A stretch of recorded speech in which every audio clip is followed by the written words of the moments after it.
സ്വാഭാവികമായും അതിനെക്കുറിച്ച് ചിന്തിക്കാനിട്ടാണ്. ഹജ്ജിന് പണം ഉണ്ടാവുക എന്ന് പറഞ്ഞാൽ അതിന്റെ അർത്ഥം ഇപ്പോ ഒരു 3250 റിയാല് കയ്യിൽ സ്റ്റോക്ക് ഉണ്ടാവുക എന്നൊന്നല്ല. അങ്ങനെ മനസ്സിലാക്കി പല ആളുകളും നാട്ടിൽ തന്നെ 2 ലക്ഷം രൂപ ബാങ്കിൽ ഡെപ്പോസിറ്റ് ഉണ്ടാവുക, അല്ലെങ്കിൽ കയ്യിൽ ഉണ്ടാവുക 2 ലക്ഷം രൂപ എന്ന് മനസ്സിലാക്കി. അങ്ങനെയൊന്നല്ല. അതിനുള്ള ആസ്തി, ആ ഒരു സാമ്പത്തികം സംഘടിപ്പിക്കാനുള്ള കഴിവ് അവനുണ്ടായിരുന്നു. ഇപ്പൊ നമ്മുടെ നാട്ടിലേക്ക് 1 സെന്റ് ഭൂമി വിറ്റാൽ തന്നെ ഒരു ഹജ്ജ് യഥേഷ്ടം സൗകര്യം പോലെ ചെയ്യാൻ കഴിയുന്ന ഒരവസ്ഥ. 1.5 ലക്ഷം 2 ലക്ഷം 1 സെന്റ് ഭൂമിക്കായപ്പോ 1 സെന്റ് വിറ്റാൽ തന്നെ ഏകദേശം 5-10 ഏക്കറുള്ള ആളുകള്, അല്ലെങ്കിൽ 25-50 സെന്റുള്ള ആളുകള് ഹജ്ജിന് പോകാൻ പണമില്ല എന്ന് പറഞ്ഞിരിക്കുന്ന എത്രയോ ആളുകളെ കാണാൻ കഴിയും. അല്ലെങ്കിൽ അബദ്ധമായ തെറ്റിദ്ധാരണ മൂലം മക്കളെ കെട്ടിക്കാനുണ്ട് എന്ന് പറഞ്ഞ് ഹജ്ജ് ചെയ്യാത്ത ആളുകളുണ്ട്. ആ മക്കളെ കെട്ടിക്കാനുണ്ട് എന്ന് പറഞ്ഞൊക്കെ നമ്മൾ എഴുതും അത് ഏകദേശം 18-19 വയസ്സായി കാത്തിരിക്കുന്നു. അല്ലല്ല, മദ്രസയിൽ 4 പഠിക്കുക, 5 പഠിക്കുക, സ്കൂളിൽ 5 പഠിക്കുകയാണ്, മോളെ കെട്ടിക്കാണ്ട് അവന്റെ ഹജ്ജ് ചെയ്ത് പഠിച്ചോൻ ചോദിക്കൂല. ഓളെ കെട്ടിക്കാതെ ഹജ്ജ് ചെയ്താല് ഓളെത്രയുള്ള 5ാം ക്ലാസ് പഠിക്കുകയാണ്. ഇതൊക്കെ ചില തെറ്റിദ്ധാരണകളാണ്, അബദ്ധമാണ്. ഇൻഷാ അല്ലാഹ് അത്തരം കാര്യങ്ങളൊക്കെ നമുക്ക് വിശദമായി ചർച്ച ചെയ്യണം. ഇതൊന്നും ഹജ്ജിന് ഒരു തടസ്സമല്ല. കടബാധ്യത പോലും വാസ്തവത്തിന് ഹജ്ജിന് തടസ്സമല്ല. ഏത് കടബാധ്യത? കടം 2 വിധത്തിലുണ്ട്. ഒന്ന് അവധി നിശ്ചയിച്ച കടം, മറ്റൊന്ന് അവധി എത്തിയ കടം. ഉദാഹരണമായി ഒരു വർഷത്തെ ഇടയ്ക്ക് ഒരു വർഷത്തെ ഇടവേളയ്ക്ക് നാം ഒരാളിൽ നിന്ന് കടം വാങ്ങി. ജോലി ചെയ്ത് ശമ്പളം വാങ്ങിയിട്ട് ആ ഒരു വർഷം കൊണ്ട് നമുക്ക് കടം വീട്ടി തീർക്കാൻ കഴിയുന്ന ഉറപ്പാണ്. ഇന്നത്തെ കാലത്തെ അവസ്ഥക്കനുസരിച്ച് കഴിയുന്ന ഉറപ്പാണ്. എങ്കിൽ അയാളുടെ സമ്മതം പോലും ഇല്ലാതെ നമുക്ക് ഹജ്ജിന് പോവാം. എന്തുകൊണ്ട്? ഒരു വർഷം അതിന് അവധിയില്ല. അതേസമയം അവധി എത്തിയ കടമാണെങ്കിൽ അത് കിട്ടാതെ പോകാൻ പറ്റും. ഇതാണ് കടത്തിന്റെ പ്രത്യേകത. അങ്ങനെ കടബാധ്യതയുള്ളവർക്ക് ഹജ്ജ് നിർബന്ധമില്ലെന്ന് പറയുന്ന ലോകത്ത് ഹജ്ജ് നിർബന്ധമാകുക. മുതലാളിമാർക്ക് കോടിക്കണക്കിന് രൂപ കടണ്ടാവുക, പാവപ്പെട്ടവർക്ക് ആയിരക്കണക്കിന് രൂപ കടണ്ടാവും. കടമില്ലാത്തവരും ആരുമില്ല. ഒന്നുമില്ലെങ്കിലും മുറ്റം ഇന്റർലോക്ക് വാങ്ങാൻ ചെയ്ത് വേണ്ടിട്ടെങ്കിലും ബാങ്കിൽ നിന്ന് കടം വാങ്ങിയ ആളുകളുണ്ടാവും. കടമില്ലാത്ത ആളുകൾ ഇന്ന് വാസ്തവത്തില് പ്രത്യേകിച്ച് പ്രവാസി സുഹൃത്തുക്കൾ കടയിൽ ഉണ്ടാവില്ല. ഗൾഫുകാരാണോ എന്നാൽ കടബാധ്യത നിർബന്ധമാണ്, ഉണ്ടായിരിക്കണം. വാസ്തവത്തിൽ ഞാൻ തുടങ്ങുമ്പോ ഒരു കാര്യം അതിനെക്കുറിച്ച് ചിന്തിക്കാൻ വേണ്ടി സൂചിപ്പിക്കുകയാണ്. ഈ കടം വലിയൊരു പ്രശ്നമാണ്, വലിയൊരു പ്രശ്നം തന്നെയാണ്. അയലത്തെ വീട്ടിലെ സുഹൃത്ത് വീട് കെട്ടുന്നതിനനുസരിച്ച് മത്സരിച്ചുകൊണ്ട് നമ്മൾ വീട് കെട്ടുമ്പോൾ ബാങ്കിൽ നിന്ന് ലോൺ എടുക്കുമ്പോ പലിശ ഒരു പ്രശ്നം അവിടെ നിൽക്കട്ടെ, അതിന്റെ പുറമെ കടം. മരിച്ചു തന്നാൽ അല്ലാഹു തആല ഒരിക്കലും നമ്മെ ചോദ്യം ചെയ്യാതെ വിടുകയെന്ന് എല്ലാവർക്കും അറിയാലോ. ഏത് സമയവും മരണം പിടിപെടാം.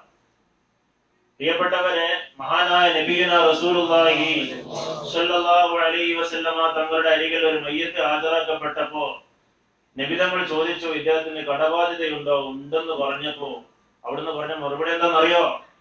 അവിടുന്ന് പറഞ്ഞത്, നിങ്ങൾ തന്നെ നിസ്കരിക്കാൻ നിങ്ങളുടെ മയ്യത്തിന്റെ മേൽ, കടമുള്ള മയ്യത്തിന്റെ മേൽ നിസ്കരിക്കാൻ ഞാൻ ആളല്ല. ഇപ്പൊ നമ്മുടെ നാട്ടിലൊക്കെ ഒരു ചുറ്റുപാടുണ്ട്, ഒരു പതിവുണ്ട്. മയ്യത്ത് മുമ്പിൽ വെക്കൂ, മെഹ്റാബിന്റെ മുമ്പിൽ മലർത്തി കിടത്തും. എന്നിട്ട് ഒരു മകനോ അല്ലെങ്കിൽ മറ്റാരെങ്കിലും വിളിച്ച് പറയും, ഇതായി കിടക്കുന്നത് എന്റെ പ്രിയപ്പെട്ട വാപ്പയാണ്, ജീവിതകാലത്ത് നിങ്ങളുമായി പല നിലയ്ക്ക് ഇടപഴകിയ ആളാണ്, അതുപോലെ രാഷ്ട്രീയ സാമൂഹിക മേഖലകളിൽ ഒരുപാട് കാലം നിങ്ങളുമായി കൂട്ടുകെട്ടി നടത്തിയ ആളാണ്. അതുകൊണ്ട് തന്നെ ശാരീരികമായ മാനസികമായ വല്ല പ്രയാസങ്ങളും നിങ്ങൾക്ക് അവരിൽ നിന്ന് നേരിട്ടിട്ടുണ്ടെങ്കിൽ നിങ്ങൾ അള്ളാഹുവിനെ ഓർത്തുകൊണ്ട് പൊരുത്തപ്പെട്ടു കൊടുക്കുക.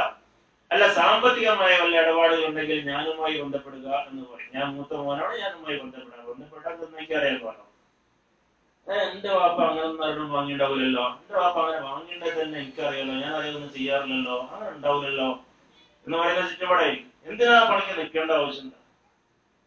അവനവന് കഴിയുന്ന രൂപത്തില് അവനവന്റെ ജീവിതം ചിട്ടപ്പെടുത്താൻ ശ്രമിക്കും. ഇത് ഞാൻ സ്വാഭാവികമായി നാം ശ്രദ്ധിക്കാൻ വേണ്ടി വളരെ വ്യക്തമായി നാം ശ്രദ്ധിക്കേണ്ട ഒരു കാര്യം എന്നൊക്കെ പറഞ്ഞു വന്നു. അപ്പൊ കടബാധ്യതയുള്ള ആളുകൾക്ക് ഹജ്ജ് നിർബന്ധമില്ല എന്നൊക്കെ പറയുന്നത് തെറ്റിദ്ധാരണയാണ്. കടം 2 വിധമുണ്ട്. അവധി എത്തിയ കടമുണ്ട്, അവധി എത്താത്ത കടം. അവധി എത്തിയ കടം അത് കൊടുത്ത് വീട്ടാതെ ഒരു നിലക്കും ഹജ്ജ് ചെയ്യാൻ പറ്റില്ല. അങ്ങനെ ഹജ്ജിന് പോവുകയാണെങ്കിൽ കടം ആർക്കാണോ ലഭിക്കാനുള്ളതെങ്കിൽ അവനെ തടഞ്ഞു വെക്കാവുന്നതാണ്. നീ പോകാൻ പറ്റില്ല, ഇത്തവണ ഹജ്ജിന് പോകാൻ സമ്മതിക്കില്ല എന്ന് പറയാൻ ഇസ്ലാമിൽ ഒരു കുറ്റമുള്ള കാര്യമല്ല. കാരണം എന്തുകൊണ്ട്? അവന്റെ പണം കൊടുത്ത് വിട്ടേ പോകാൻ പറ്റുള്ളൂ. അത് പ്രത്യേകം ശ്രദ്ധിക്കേണ്ട കാര്യം. വമൻ കഫറ, ഈ ആയത്തിന്റെ ബാക്കി അല്ലാഹു പറയുന്നത് വമൻ കഫറ ഫഇന്നല്ലാഹ വലിയ്യുൻ അനിൽ ആലമീൻ. ആരെങ്കിലും സത്യനിഷേധിയാവുകയാണെങ്കിൽ ലോകരെ തൊട്ട് അല്ലാഹു തആല ഐശ്വര്യവാനാണ്. അല്ലാഹു ലോകത്തെ ഒന്നിനെയും ആശ്രയിക്കേണ്ട ആവശ്യമില്ല. നിങ്ങളോട് പറഞ്ഞു അല്ലാഹു തആല ഹജ്ജ് ചെയ്യാൻ കടമയുണ്ട് എന്ന്. ഇനി നിങ്ങൾ ചെയ്യുകയാണെങ്കിൽ അത് നിങ്ങൾക്ക് തന്നെ അതിന്റെ കൂലി. ഇല്ലെങ്കിൽ നിങ്ങൾ ഹജ്ജ് ചെയ്താലും ചെയ്തില്ലെങ്കിലും അള്ളാഹുവിന് ഒന്നും കിട്ടാനില്ല എന്നാണ് ഈ പറഞ്ഞതിന്റെ താല്പര്യം. വേറെ ഒരു ഹദീസിൽ കാണാം, വാഹന സൗകര്യങ്ങൾ, യാത്രാ ചെലവുകൾ, അതുപോലെ തന്നെ എല്ലാ വിധത്തിലുള്ള സംവിധാനവും ഒത്തിണങ്ങിയിട്ട് ഹജ്ജിന് പോയിട്ടില്ലെങ്കിൽ അള്ളാഹു കാത്തിരക്ഷിക്കുമാറാവട്ടെ. അവൻ ജൂതനായിട്ടോ ക്രൈസ്തവനായിട്ടോ മരിക്കുന്നതിന് യാതൊരു തടസ്സമില്ല എന്നൊരു ഹദീസിൽ. നേരത്തെ ഉസ്താദ് പറഞ്ഞല്ലോ, ഇത് വലിയൊരു തൗഫീഖാണ്, ഭയങ്കരമായ തൗഫീഖ്. ഈ തൗഫീഖ് ഉസ്താദിന്റെയും തജ്ദീദ് സാറിന്റെയും രണ്ട് വാക്കിന് ഞാൻ അടിവരടാൻ ആഗ്രഹിക്കുകയാണ്.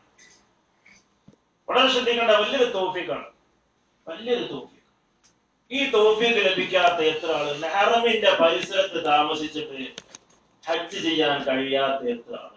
സാഹചര്യം, സാമ്പത്തികമായി സാഹചര്യമുണ്ട്, ഈ എല്ലാ നിലക്കുള്ള സംവിധാനമുണ്ട്, സൗദിയിൽ താമസിക്കുകയാണ്, വർഷങ്ങളായി 10-25 കൊല്ലമായി പ്രവാസിയാണ്, എന്നിട്ട് ഹജ്ജ് ചെയ്യാൻ കഴിയാത്ത എത്ര ആളുകൾ.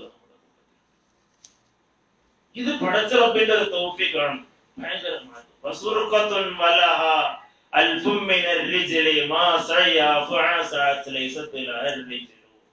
തേരാട്ട എന്ന് പറയുന്ന ഒരു സാധനമുണ്ട്. തേരാട്ട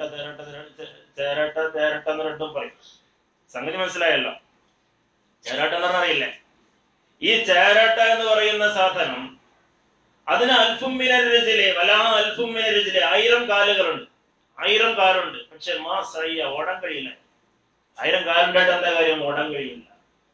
പക്ഷേ ഒരു കാല് പോലില്ലാത്ത പാമ്പ് എന്ത് കുതിക്കുന്നു, ഒരു കാലുമില്ല പാമ്പിന്, പക്ഷെ എന്ത് ഓട്ടാതെ ഓടുക. ഇത് വളരെ ചിന്തിക്കേണ്ട വസ്തുവാണ്. സാമ്പത്തികമായി ബാങ്കില് കോടിക്കണക്കിന് രൂപ ആസ്തിയുള്ള ആളുകൾക്ക് ഹജ്ജ് ചെയ്യാൻ കഴിയുന്നില്ല. പക്ഷെ ഒരു വകുപ്പില്ലാത്ത പാവപ്പെട്ട കാരണവർ കണ്ണുനീരൊലിപ്പിച്ച് തഹജ്ജുദിന്റെ സമയത്ത് ദുആ ചെയ്ത് നാണയത്തൊട്ടുകൾ കുഞ്ചിയിലാക്കി വെച്ച് ഒന്നായിട്ട് എടുത്തു വെച്ച് അവസാനം ഹജ്ജിന് പോകുന്ന എത്ര ആളുകളുണ്ട്. ഇതൊരു തൗഫീഖാണ്. പണമടച്ച് ബാഗ് പോലും കയ്യിൽ കിട്ടി, എല്ലാ സംവിധാനവും ഒരുങ്ങി നാട്ടിൽ നിന്ന് പോകാൻ ഒരുങ്ങുമ്പോഴാണ് കുഴഞ്ഞു വീണ് മരിക്കുന്നത്, കിണറ്റിന്റെ പക്കത്ത് കുഴഞ്ഞു വീണ് മരിക്കുന്നത്. അള്ളാഹു നമുക്കെല്ലാവർക്കും തൗഫീഖ് നൽകുമാറാവട്ടെ. ആ പരിശുദ്ധമായ ഹറമൈനി ശരീഫൈനിൽ മഖ്ബൂൽ മബ്റൂറുമായ ഹജ്ജ്